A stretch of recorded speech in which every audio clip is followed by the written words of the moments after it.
It's Wednesday, March 25th. In the headlines, government has revised its plan to tax sugary drinks. In business news, PriceSmart's one-hour grocery delivery service. Regionally, Guyana working with the United States to protect exclusive economic zone. And in sports, boys and girls athletic champs heat up on the tracks at the National Stadium. This is the news on PBC Jamaica. I'm Simone Absalom Gale.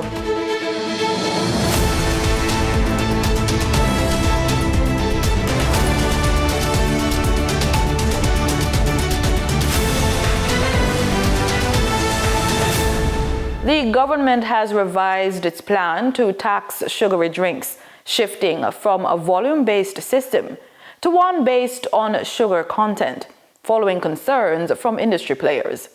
Closing the budget debate in Parliament, Finance Minister Favour Williams announced that the special consumption tax on sweetened beverages will now be calculated using the amount of added sugar in each product. The tax was initially proposed as a flat rate per milliliter, but manufacturers argued it did not account for differences in sugar levels. The special consumption tax on non-alcoholic sweetened beverage will therefore be levied at a rate of 22 cents per gram of added sugar rather than on the volume of the beverage. Madam Speaker, this change will require some lead time for manufacturers, importers, and our tax administration. The Finance Minister says the move is aimed at tackling non-communicable diseases rather than generating revenue. Madam Speaker, the logic of this design is simple and principled. It is the sugar that causes the harm, so it is the sugar that should be taxed. A beverage with no added sugar will attract no SCT. A beverage with modest added sugar will attract a modest SCT. A beverage with higher sugar content will attract a higher SCT directly and proportionally. The implementation date has also been pushed back by 1 month, with the tax now set to take effect on May 1st, 2026, to give stakeholders time to adjust. Minister Williams is also urging manufacturers to reduce sugar in their products, noting that lower sugar levels will mean lower taxes. Madam Speaker, I also want to signal clearly that this is not the end of the conversation, as we will monitor this application in practice, its effect on prices, on consumption patterns, on reformulation decisions, and on public health outcomes. Sugary drinks in Jamaica are major drivers of non-communicable diseases, NCDs, with over 32% of adults consuming them daily, contributing to high rates of obesity, diabetes, and heart disease. Nearly 30% of children aged 5 to 19 are overweight. Prime Minister Dr. Andrew Holness is urging a renewed national focus on values, warning that Jamaica's social fabric is under increasing pressure. He made the call while addressing the 50th anniversary of the Deliverance Evangelistic Association at Faith Cathedral Deliverance Center in the corporate area, where he underscored the critical role of the church in shaping families, communities, and the nation. Prime Minister Dr. Andrew Holness, delivering greetings at the church's Golden Jubilee, hailed the milestone as a testament to decades of faith, service, and community impact. He praised its leadership for shaping generations, while noting that in times of crisis, such as Hurricane Melissa, churches remain the vital sources of refuge and hope. But he also issued a warning, pointing to a decline in national values and stressing that Jamaica's development must be grounded in strong moral and social principles. A milestone that stands not only as a testament to longevity, but as evidence of faith sustained, services rendered, and lives transformed for over 5 decades. Dr. Holness emphasized that faith-based organizations have historically filled critical gaps in Jamaican society. Throughout Jamaica's history, faith-based organizations have stood at the foundation of national development, not only in spiritual matters, but in education, social support, and community building. They have filled gaps where institutions were weak, and they have strengthened institutions where they were strong. He also warned that shifting social norms are threatening long-standing values, with consequences for national productivity and stability. Our society, our values are under threat. Every single day, it is assaulted viciously, sometimes to the point where you say, maybe this is the new norm. It is just the way things are. It's the new generation. It doesn't have to be that way. The Prime Minister says addressing these issues will require a united effort between government and the church, particularly in guiding young people and reinforcing discipline and responsibility. Jamaica's progress, our growth, our stability, our resilience depends not only on what we build physically, but on what we build spiritually and socially. And that is why partnerships between the state and faith-based organizations remain so important. Prime Minister Holness reaffirmed the government's commitment to working alongside faith-based organizations as the country pursues growth that is not only economic, but grounded in strong values and a purpose. Reporting for the news on PBCJ, I am Denida Rodney. The government is ramping up efforts to modernize Jamaica's fishing industry with a major investment aimed at attracting younger fishers and boosting earnings. 20 new boats and engines have been handed over to local fishers under a 5-year program led by the National Fisheries Authority, the Ministry of Agriculture, Fisheries and Mining, and supported by the Japan International Cooperation Agency. The handover took place at Pagi Fishing Beach in St. Mary. Already we have distributed 9 of those boats in places like Guyana, Parrotty, Billy's Bay, Gillins Gully, Bluefields, Lance's Bay in Hanover, White House in St. James, Salt Marsh in Trelawney, Discovery Bay in St. Anne, and today we're treating with some of the fishers in the east. This year's batch of vessels is being targeted at fishers 35 and under as the government moves to address the industry's aging workforce. Guys, going across the beaches, hearing from the young people, you would have some young people who want to get into fisheries, but they have a challenge. The cost of the equipment is oftentimes prohibitive. So they often go out with their families, their mothers, their fathers who are fisher folk, but they want to do their own thing. And we want them to do their own thing. Because when you are gone, when the elders are gone, we have to keep the industry moving. Officials say the initiative goes beyond equipment, with training in post-harvest handling and modern fishing techniques also being rolled out. At least 25% of the boats must go to females because we want to support our female fishers. And sometimes they find it more difficult than our men to get out there. And we're very happy that one of our recipients today falls in that category. Support from JICA has also introduced specialized vessels designed for offshore fishing, allowing fishers to target high-value species like tuna and mahi-mahi. Authorities say the program is expected to improve productivity, increase incomes, and position the fishing industry for long-term growth. Time now for the business report with Denise Williams.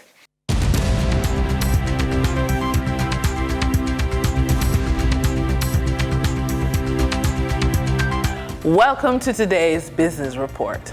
I'm Denise Williams, bringing you the developments shaping markets, capital access, and business decision-making across Jamaica and the region. Let's get into the stories that matter. Grocery List, a leading online grocery marketplace, has partnered with PriceSmart, the largest membership warehouse club in the region, to offer seamless online grocery shopping and delivery services. This partnership provides PriceSmart members with a more convenient way to shop for bulk groceries and household essentials, ensuring fast, reliable, and affordable delivery across Jamaica. Through this collaboration, Grocery List Jamaica partners with an active PriceSmart membership can now access a wide range of PriceSmart products via the Grocery List platform with same-day, 1-hour delivery in select areas. And I quote, "At PriceSmart, we are always looking for ways to serve our members more efficiently," said Mariana Espinoza, Senior Manager of E-commerce at PriceSmart. The quote continues, "By teaming up with Grocery List, we are extending the benefits of our warehouse model beyond our physical locations, allowing more members to enjoy the quality and value we offer." Companies listed on the Jamaica Stock Exchange released financial reports to show resilience. First, Trans-Jamaica Highway reports toll revenue increased to US $91.1 million for the year ending December 31, up from US $82.8 million in 2024. The company also recorded other gains of US $5.3 million. Trans-Jamaican Highway notes that despite the higher costs after taxation of US $10.3 million, net profit closed at US $37.8 million, an increase over the US $31.3 million recorded the previous year. Next up, Kingston Properties reports that rental income rose by 30% to US $4.52 million for the 9 months ending September 30, 2025. However, net income fell by 65% to US $770,000, largely due to higher finance costs and a fair value loss on a US-based investment. Chief Executive Officer Kevin Richards says the company's core rental portfolio delivered strong results, supported by increased occupancy and contributions from its expansion into the United Kingdom. Looking ahead, Kingston Properties says it will continue to focus on expanding its UK footprint, completing development projects in Jamaica, and optimizing its portfolio to drive long-term growth. And we round out with Indies Pharma Jamaica, which is reporting a decline in profits for the first quarter ending January 31, 2026. The company posted net profit of $21.8 million, down from $74.2 million in the corresponding period last year. Despite the quarterly decline, the company recorded total comprehensive income of $21.8 million for the period. For the trading period of March 24, 2026, the most actively traded securities were Trans-Jamaica Highway Limited with 9,391,279 units, representing 26.86% of market sales activities. Woodcats International Limited with 5,428,294 units, representing 15.53% of market sales activities.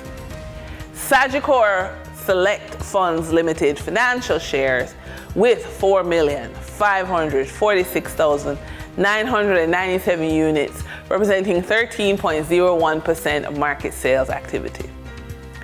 Investor activity remained concentrated in distribution, financial services, and transportation plays, signaling continued interest in dividend-producing and strategic assets. Turning to the foreign exchange market based on Bank of Jamaica data for March 24, 2026. Forex traders recorded significant activity with strong demand across major currencies. For the US dollar, trading margins reflected steady liquidity, with the US selling at $158.53 and buying at $156.26. For the Canadian dollar, moderate gains supported by 47-cent transaction spreads. The Canadian dollar sold for $114.28 and was bought for $114.75. For the British pound, continued volatility offered short-term trading opportunities of $1.56 in profits for the banks. The British pound sold for $210.84 and was bought for $212.40. These movements underscore the importance of cash flow timing and currency awareness for businesses managing import costs, debt servicing, or overseas exposure. For our credit report tip of the day, menopause is often framed as a health transition, but in reality, it's a whole life disruption, one that touches wellness, career trajectory, income stability, and family dynamics all at once. The physical symptoms are well documented: hot flashes, sleep disruption, brain fog, anxiety. What's less visible is how these show up in professional and financial life. At the same time, financial pressure often increases. Rising healthcare and wellness costs, supporting children and aging parents, or both at the same time, shift in income or career pacing, emotional fatigue leading to delayed or reactive financial decisions. This is where a rarely discussed tool becomes critical: your credit report. Not as a passive document, but as a strategic layer of protection and flexibility. A well-managed credit profile can quietly support you by providing access to liquidity without dismantling long-term investments, allowing you to bridge income gaps without panic decisions, supporting business continuity or reinvention during lower capacity periods, giving you negotiating power, whether in business, employment, or restructuring obligations, reducing financial stress, which directly impacts physical and mental health. For our funded and focused feature, there comes a time in your funding journey as an entrepreneur when you need to scale up. The mindset shift here is fundamental. Small clients find you.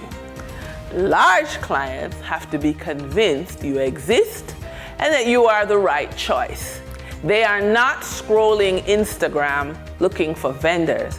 They are working from approved supplier lists, responding to referrals, and evaluating capability statements.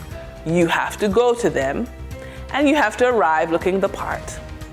This is where AI can be of great assistance, because the different types of large clients require different levels of documentation. The barrier is not competition, it's paperwork and positioning. The large client pool breaks into 4 categories.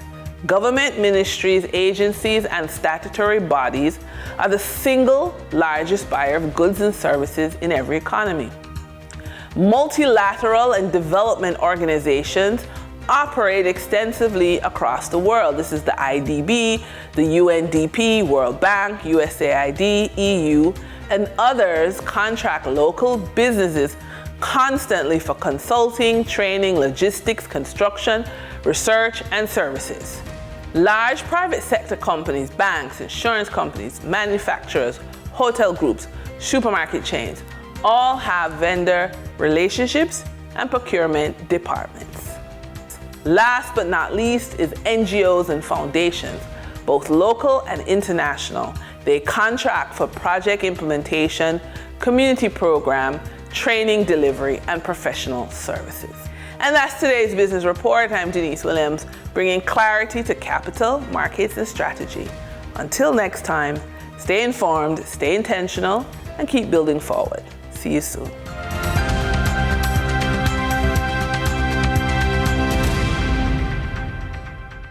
Thanks, Denise. In regional news, regional leaders are raising concern over Cuba's worsening crisis as shortages of fuel, electricity, and basic supplies disrupt daily life. In Grenada, the Democratic People's Movement reaffirmed solidarity with Cuba, warning of serious humanitarian and regional implications. GBN News has the story.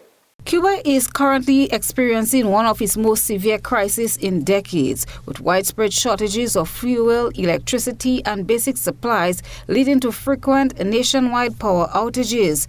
At the DPM's Congress on Sunday, the political leader, Peter David, welcomed Cuba's new ambassador to Grenada, underscoring the long-standing relationship between the two countries. I just want to, if you will allow me, welcome the new Cuban ambassador to Grenada. Ambassador, take a bow. Ambassador, I don't think I'm speaking out of turn if I stand here today and say this nation of ours is a grateful nation. We shall forever be grateful for the bonds and solidarity that have shaped the relations among our people, in good times and in bad times. Please convey our gratitude to your government and people. Deputy political leader Ali Gill echoed Silmila's sentiments of support. He emphasized the importance of collective action. Brothers, comrades, allow me to acknowledge the diplomatic corps with us here this afternoon as we continue to stand in solidarity with Cuba, who are facing a very difficult time. Cuba has given us so much. If only now we can stand in solidarity with them and give them and lift our voices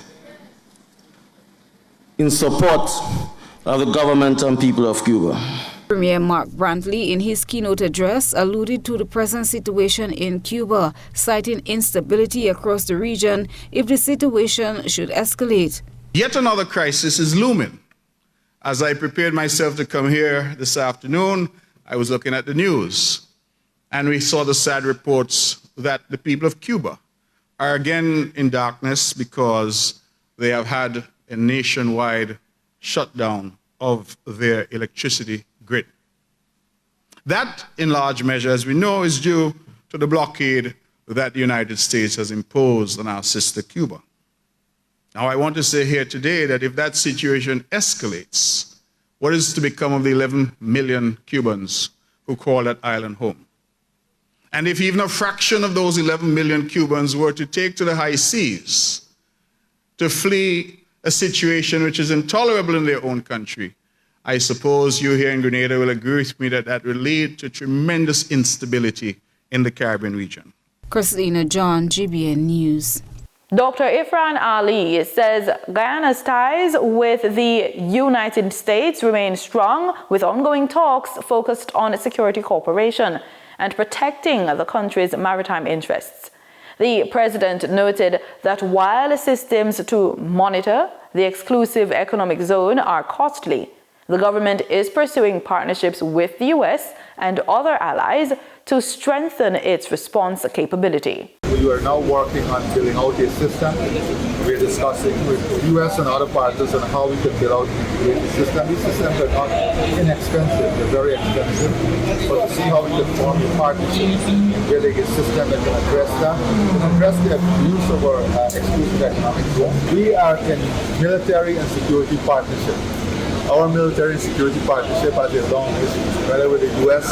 When you look at trade winds and look at our partnership with the UK, Brazil, Colombia, it's a long partnership. Partnership that includes training, exchange of technology, networking, and intelligence gathering, and so on. So we'll continue those partnerships that enhance our capability and capacity, and that builds our ability to respond effectively to threats. Our partnership is strong. And our partnership includes training, technology, transfer of knowledge, integration of assets. And this is something not only Guyana, but many countries in the region are partners.